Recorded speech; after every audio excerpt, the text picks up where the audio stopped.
Esta es la parte 2 del video sobre el impacto para América Latina de las políticas propuestas por Donald Trump.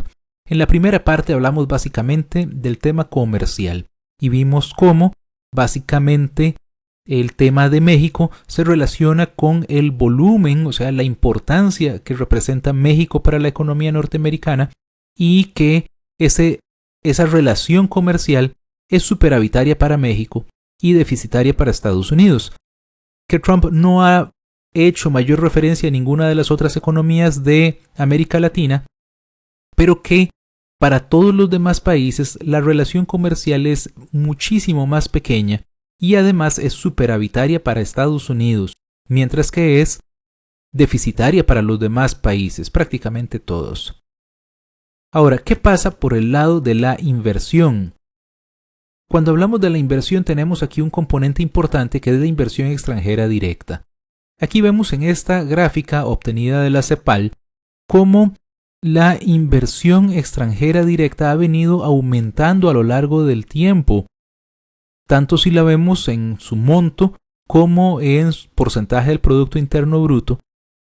Ha tenido una tendencia bastante creciente con algunos altibajos, tal vez ahí después del 2000 y durante la crisis, pero la verdad es que la inversión extranjera directa ha venido creciendo, ha venido aumentando en prácticamente todos los países de América Latina, lo cual pues ha sido relevante en el sentido de que ha generado una gran cantidad de producción, de empleo, de exportaciones. Y entonces, bueno, ¿cuáles países han recibido más inversión extranjera directa? Vemos aquí que es el caso de Brasil, de México, de Chile, de Colombia, de Perú, de Argentina, e incluso veamos que la misma Centroamérica como un todo ha recibido un monto significativo de inversión extranjera directa. Entonces, bueno, ¿de dónde viene esa inversión extranjera directa? Vemos esta gráfica también de CEPAL, donde la parte celeste representa a Estados Unidos y la parte que está en un color al centro, un color ahí como entre rosado, una cosa así, o medio café, representa a Europa. Entonces observemos pues que la parte de Estados Unidos es bastante grande principalmente para México y para Centroamérica. No es tan grande para República Dominicana, menos para Ecuador, ni para Colombia ni para Brasil. Entonces es significativa principalmente para México y para Centroamérica. Europa es bastante relevante para Brasil, para México, para Colombia, no tanto para Ecuador, ni para República Dominicana, ni para Centroamérica. Entonces nuevamente observamos acá cómo México tiene también en términos de inversión extranjera directa una relación significativa, una relación fuerte con los Estados Unidos. Centroamérica también. ¿Cuánto dependemos entonces de esta inversión extranjera directa? Veamos que países como Argentina, como Costa Rica, como el mismo México, dependen fuertemente de la inversión extranjera proveniente de Estados Unidos. Estos son datos para el 2014. Ahora bien, países como Uruguay, países como Brasil, como el mismo Colombia, incluso Guatemala, dependen menos de la inversión extranjera directa proveniente de Estados Unidos. Eso quiere decir pues que la inversión extranjera directa de estos otros países viene de otros sitios del mundo, principalmente de Europa. Entonces aquí encontramos también que la dependencia para el caso de México es fuerte, significativa, y sobre todo cuando se ha hablado de que las compañías norteamericanas invierten en México para poder exportar a través de los beneficios que da el Tratado de Libre Comercio de América del Norte, nuevamente México es la parte más afectada. ¿Qué pasa con el resto de los países? En su generalidad dependen menos de la inversión extranjera directa de Estados Unidos, son montos más pequeños. Por ejemplo, ahí vemos que Costa Rica tiene un porcentaje bastante alto, pero si lo comparamos con el monto de Costa Rica versus el monto de México, el de Costa Rica es menos de la 10ª parte de la inversión extranjera proveniente de Estados Unidos para México. Entonces, bueno, Costa Rica es apenas una fracción de lo que representa México en términos de inversión extranjera. Entonces, el tema con México es principalmente una cuestión de volumen para los demás países realmente no es tan significativo, o sea que probablemente puedan sentirse menos afectados. Ahora, el otro punto importante es el efecto sobre las tasas de interés. Aquí tenemos que separar dos aspectos, uno es la política monetaria y el otro es la política fiscal. Cuando hablamos de la política monetaria, estamos hablando entonces de una política diseñada por la Reserva Federal de los Estados Unidos. Durante la crisis, la Reserva Federal aplicó lo que llamamos una política monetaria expansiva. O sea, empezó a bajar las tasas de interés, empezó a poner más dólares en circulación, pero conforme la economía se ha ido reactivando y el nivel de empleo ha ido aumentando, la Reserva Federal ha ido paulatinamente endureciendo esa política monetaria, ha ido elevando las tasas de interés, ha ido más bien recogiendo un poco más de dólares de toda la gran cantidad que puso a circular, porque cuando hay más dinero en circulación y nos acercamos al pleno empleo, entonces puede venir el problema de la inflación. Y en Estados Unidos no quieren eso. Entonces, la Reserva Federal ha venido aumentando el ritmo, o pues se prevé que vaya a ir aumentando el ritmo con el cual eleva las tasas de interés. Por el lado de la política fiscal, Trump ha hablado de recortar impuestos, ha hablado de aumentar ciertos renglones del gasto y con esto básicamente el gobierno federal espera entonces tener un déficit fiscal mayor. Cuando el déficit fiscal es más alto, generalmente eso presiona la inflación también. Eso motivaría a la Reserva Federal a aplicar una política monetaria todavía más dura. Se está hablando entonces de que en la medida en la cual se aplique esta política fiscal expansiva, la política monetaria va a tener que ser más restrictiva. Todo esto va a llevar a un aumento de las tasas de interés. Entonces, veámoslo nosotros como un inversionista. Un inversionista dice, bueno, si los rendimientos en Estados Unidos están aumentando, las tasas de interés son más altas en Estados Unidos, y la verdad es que Estados Unidos representa un nivel de riesgo menor, ¿a dónde llevaré mi capital? Entonces, los capitales van a tender a moverse hacia Estados Unidos. Así es que entonces, para poder competir de alguna manera en la atracción de capitales, los países de América Latina se van a ver forzados a elevar sus tasas de interés en alguna forma. Entonces esto va a afectar nuestras tasas de interés a nivel local y va a afectar entonces los flujos de capitales que van a tender a irse hacia Estados Unidos. Ya de por sí Estados Unidos es una economía que atrae gran cantidad de capital. Entonces, bueno, los capitales van a tenderse a ir hacia Estados Unidos, las tasas de interés van a tener que reaccionar. Eso va a afectar también el costo de nuestro endeudamiento. ¿Qué tan endeudados estamos en América Latina? Aquí observamos este gráfico donde las bolitas moradas representan el nivel de deuda pública con respecto al Producto Interno Bruto que se tenía en el año 2000 y las barras celestes representan esa misma variable pero en 2014.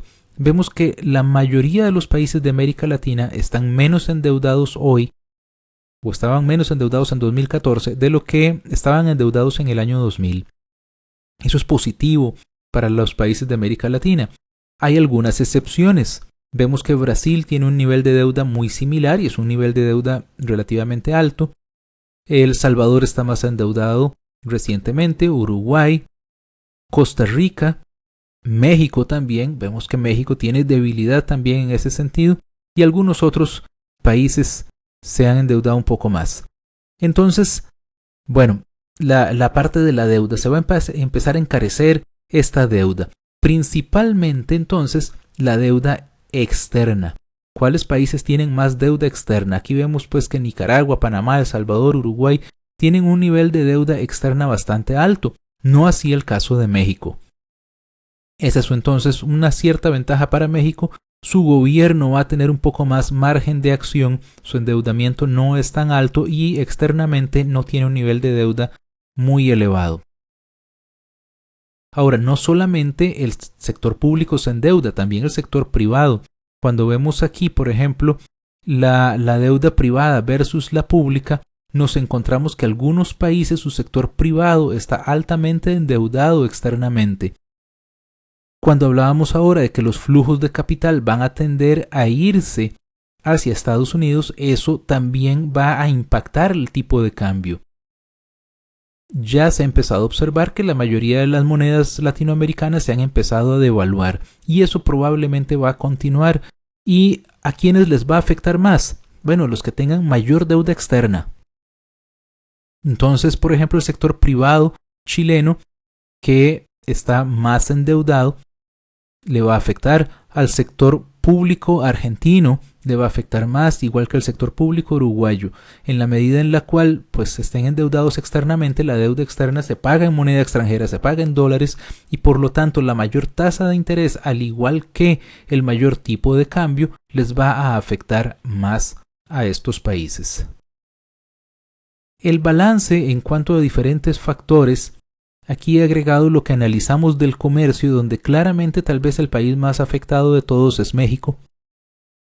Y algunos mercados específicos, por ejemplo Argentina tal vez en términos de soya y de naranjas, Brasil en términos de hierro, Chile que pues si bien se ha ido diversificando, bueno es importante en cobre, Colombia que depende mucho del petróleo, los países que dependen mucho del petróleo. Estados Unidos está tratando de independizarse energéticamente en lo que se refiere al tema del petróleo y está promoviendo entonces las nuevas tecnologías para la extracción de petróleo, igual que está promoviendo la extracción en nuevas zonas, en fin, entre otras políticas, sin importar el cambio climático, y eso claramente va a afectar a los países que le venden petróleo a Estados Unidos.